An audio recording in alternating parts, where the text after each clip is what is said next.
What is the biggest change for you since, this is a weird question, but since you did sort of quickly move up the ranks, what was the hardest thing to get used to? For Dan, it was being famous. For you, what is it? He's 48, by the way, and okay, sorry. I'm pretty close to that. Guess we just found out that's feasible.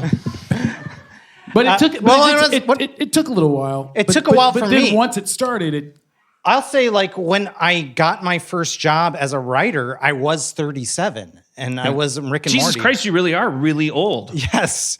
Yeah, so, like, that was my first job, my first professional writing job was Rick and Morty, and I was 37, and I think the no matter what age you are, when you go into a writer's room and you're brand new, you're inside of your head. So I think, like, you're in the writer's room, you're like, I haven't talked enough today, or you get inside your head too much. And now, toward the end of the season, I felt like, all right, I know how to contribute to the show. And now I'm on a show, and I worked on a couple other shows after that. And then Hot Streets, I'm running the writer's room, and now I see all the bad habits that I was doing. like, give me one. Like, it's like you're waiting for your turn. You're like, somebody is giving an idea, and they stop talking. You're like, and then you go backwards 5 minutes ago because you're in your head. You're like, all right, if Rick and Morty, like, if they did this, then that was a great pitch, right? You get inside your own head, I think, is the problem. And so when I became the showrunner for my show, I saw that happening with I've seen that happen with others, not just Jesus, the writers on Hot Streets are incredible, so I'm not talking bad about them. But I've worked on other shows since Rick and Morty where, like, you see that happening, and you want to. I think the key is to just succumb yourself to the show and to embrace what is happening and to build up what is happening from other writers. You want to help them because the greater good is the show. But when you're a new writer, I think the problem is you get inside your own head and you just want to, like, I've got my own ideas. I want to put my own voice in the show. I think that's okay. I envy you if what you are achieving is like an actual exercise where people are just keeping the shuttlecock in the air, and so you're not even bothering to, like. But if that is one extreme and the other extreme is nobody listening to anybody and they just have their own ideas, somewhere in the middle is kind of like, yeah, as long as you don't shoot down other people's ideas, that's what makes me just go, fuck you. Like that means like you're sitting there listening to other people's ideas and trying to figure out why they won't work. Dude, right. Ideas don't work because God hates us. We're here to beat him. You're on the wrong side of the law if you're sitting here trying to figure out how that person's pitch isn't going to work. I don't care if it's about boogers or fucking whatever. Like, support it until it dies of overindulgence. But ideas are a gift. Yes. But I think it's okay. I mean, for my money in my shitty writer's room that probably works much slower than yours, like, I don't mind people ratcheting back a little bit and going like, well, listen to that person talk for 4 minutes trying to get their idea out. But what I wanted to say about what we were talking about is this other thing. Like, just so you know, I never saw that as a sin. I would expect that. I wouldn't want people to leave shit behind in a ditch just because Timothy decided to make everything about Wizard of Oz. I agree with you, and I would say, like, ideas are a gift, but I felt like when I was working at Rick and Morty, I felt that I was too inside my head. Right. You caught yourself not listening to other people enough, is what you're saying. Right. And when I've worked with people, not just writing, but like season 2, we were able to kind of I guess the problem going from season 1 to season 2 is season 1 I don't quite know how to run the show. So I've got certain lieutenants that I'm listening to, and they're just going to stab you in the back and go do a fucking Marvel show about Loki. Okay, all right. All right. Oh my God. Be happy for your friends for once. Be happy. We're all fucking trying to figure it out. Something nice happens to somebody, and you gotta tear them down. You gotta tear them apart. Jesus Christ, what's wrong with you? I just decided Waldron was there for 2 weeks. I gotta train people slower. Oh my God. People are like, God damn, I got the fire. He did the work. He got the job. Be happy for him. What? Don't high road me. What are you doing? How dare you? No one's happier for him than me. You know a little bucket. bit because you're running your second season, right? That's going to be you show running. What would you tell him? Because it's what would I tell who? Loki? Oh. What would you tell Brian? Because he's on season 2. I can't tell him anything. Well, he just said he's not so sure. Is there a piece? Because it's cool about this show is that you do talk about the process, and I do think people want to know how it all gets made sometimes. Yeah, but it's a goddamn nightmare. For me, the central thing about it is always the wondering when you're supposed to be overthinking and when you're supposed to be underthinking. Especially in a show like Rick and Morty, where it's like, to me, very clear that it's the key recipe is that it's a swirl of two things that don't usually work well together, which is like willful stupidity and absolute like passionate like overthought. So we sit in the writer's room and we I don't know. We try to break stories, but we also like have these at the top of every season. We go, let's do things real differently this time around. Let's escape this process and let's do another one. And it's just this. Because 2 to 3 was a whole different room. Yeah, I mean they're always real different rooms, and the experiment is never over. You're never comfortable. You're never nailing it. It's like you just dream of this day. It's like the myth of retirement, like the myth of the writer's room that has its shit together where you're like, okay, well, we know what our job is. We make pizza, right? People like the cheese, like the tomato sauce. Oh shit. All of the unexpected things have to do with our babies and medical emergencies. I got to go home at 4 instead of 5. It never happens. It's always like, okay, you're behind schedule, and why did this story about a banana peel turn out to be our Citizen Kane or Ishtar? Like what are we doing wrong? It's funny because like whatever brings you like joy in the room, like for us, we were in our writer's room. Man, I don't know how to talk about this, but like, I guess there's this sexual fetish of people liking like cartoon horses, like farting on people's faces. We're all hanging on every word, waiting for you to. The joke is bringing it back to the thing that everybody. What's the term? Like if I wanted to Google, I don't know what. It's not what I mean. Like that was just. It's like we. In our room, we were watching, like, for us, like, you just follow whatever's the joy is of the moment. And for us in our room. I like horses. Yeah. But cartoon horses are even better. If you like, if you are aroused by My Little Ponies farting in faces, that's totally cool. But, like, some fetishes are kind of amusing at the same time. Like what? Like the ponies farting in faces. Mm-hmm. Also, Pokemon is a big on the farting on people. So, like, the videos start with like either the My Little Pony or the Pokemon slowly approaching backwards to the character. Right. Either, and I feel like they start with a lot of self-hate. So get up on that mic. So tell us about that room. Get close on the mic. Tell us about that room. So we were like, we have to write an episode, but it has to be serious. Like if the pony farts in your face, you die. So it's like the things that make you laugh in the room oftentimes will help create that story. Yeah. I don't know. That completely went away from what we were talking about. Yeah, look, it's a conversation about a thing that is so frustrating for the same reason that it's like the conversation about it is almost tedious, let alone inaccessible, because it's like That's the problem. And I've always agonized about this because I'm like, hopefully going to retire soon. And I spent my life working, I'm going to go ahead and say it, as hard as a carpenter works with wood, but with stories. Oh, fuck you people.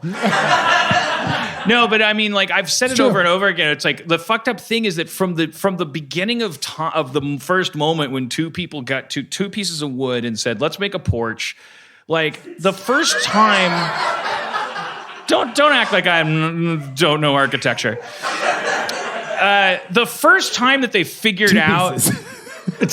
Just 2 pieces? They're going to start on the porch, Brandon. You don't... That's the fucking steps. The first How do they know what it is if they've never made it before?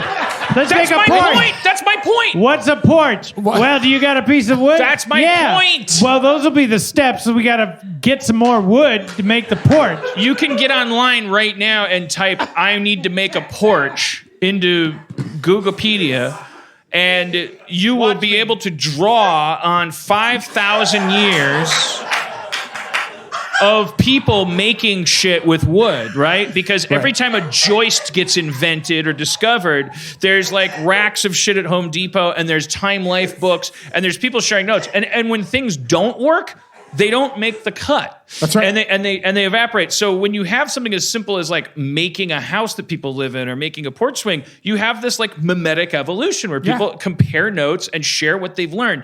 And with breaking stories, which to me is agonizing and no one wants to do it. I don't want to spend 8 hours a day knowing only one thing, which is that I don't know what to do next. It's like, what? Fuck you, man. I'm entitled to more than that. I want a Sunday and a hand job right now. Okay. Like when is story? It's like my career is like propelled by this like will to laziness. Like that I'm like, there's gotta be an easy way to do this. Joseph Campbell must know. Okay, Jesus Christ, this guy talks a lot. Oh fuck, God damn it. Okay, maybe if I break it down, it's like I've never like I can never figure it out. I can never work smarter, not harder. That's why I'm so frustrated also by the technology involving interactive whiteboards, which I know we have, but we don't have because there's no demand for it. Like we're in the golden age of television. 144 pieces of wood is what it takes to make a porch. No, to run a writer's room. To make a... What do you think? What were we talking... Yeah, all right.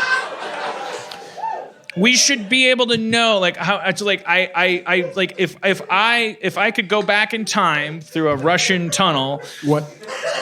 and Talk simply to the just silver be people. able to access from 2009 onward all of the work on every single Community episode and Rick and Morty episode, like just be able to look at just the strokes on the whiteboard in order and all that stuff, and be able to like pour over that with the same amount of facility that we can pour over our babies' photos, our weddings and stuff like that. Like we have the digital technology, but we don't. We somehow regard this idea that writers work in writers' rooms, we regard it as if it's some kind of like, there's like this blind spot there where we're like, well, that's none of your business how we get our shit done. But it's like, wait a minute, man. We're all working towards like a common goal here. If you figured it out how you can do it in 2 minutes, then we could start accelerating our television culture, right? It's true, but all artists do that. All artists hide their process, which is interesting that you let us in. That's why I always try and push, because if you use joists, but the truth of the matter is with carpentry, the joinery is hidden. So like some dudes are not using metal at all. Some dudes are using just pegs. Some dudes are just using a dowel. Yeah. There's always this thing of like, if you look at this stage right now, you don't see a nail because carpenters don't show you how they make stuff. That's the game. That's what the Masons are built on.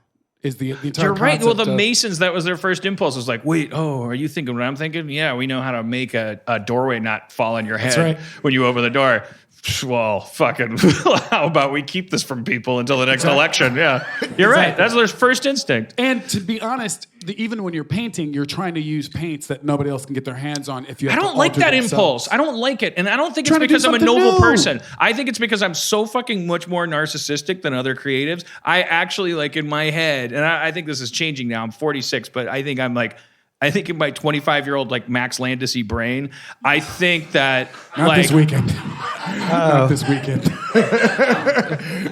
I think that like my goal has always been like, let's just eliminate all this fucking shit that has nothing to do with talent, and then just have a fucking dick measuring contest about it's like who came out of the womb more special.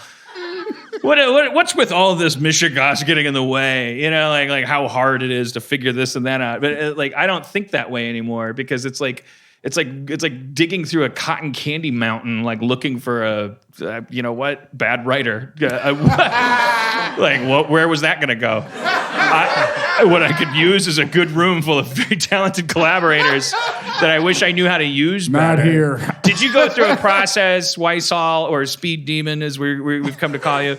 Like, my big lesson on Community was that I through this like idea of, well, I don't want to be an asshole, so I'm not going to make them do anything, which is abusing them. Like, I don't know how big your writing staff is. We had a pretty small writer's room. We had, I think, like 5 writers in all. Did you ever do this thing where you're like holed up and going like, I'll just write the script, you guys eat some M&Ms? It was usually, I mean, like even on Rick and Morty, I think I felt like the first couple hours is just kind of like dicking around, you know? And then you just eventually, actually, like I was listening to Harmontown, and then when I got to Rick and Morty, it was just kind of like dicking. It was kind of like, you know, what happens on the show. Yeah. I think there's a little bit of warm up that occurs.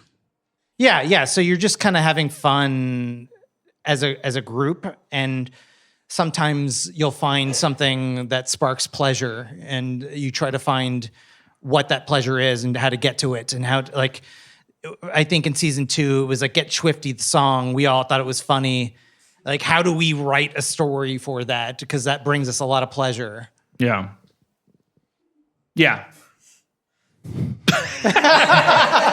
Yeah. Never nailed it. There's no formula. Don't know how to do it. Yeah. Do you think that's why artists and carpenters try to hide what they do? Because if we saw, like, to me, like I always tell my parents or people who aren't in the business, is that if you saw what I did, if you looked at what I would do, you would go, you're doing nothing. You're just fucking around all day. But it's not true. I mean, like when you're not writing, you're thinking about writing, or you're outlining, or you're writing, or whatever, or you're doing a lot of, you're basically doing it wrong until you do it right, and you do it wrong. I mean, the funny thing is, I know that like I have my older brother's voice in my head when we're taking 2 hours to get started because we have so much to talk about.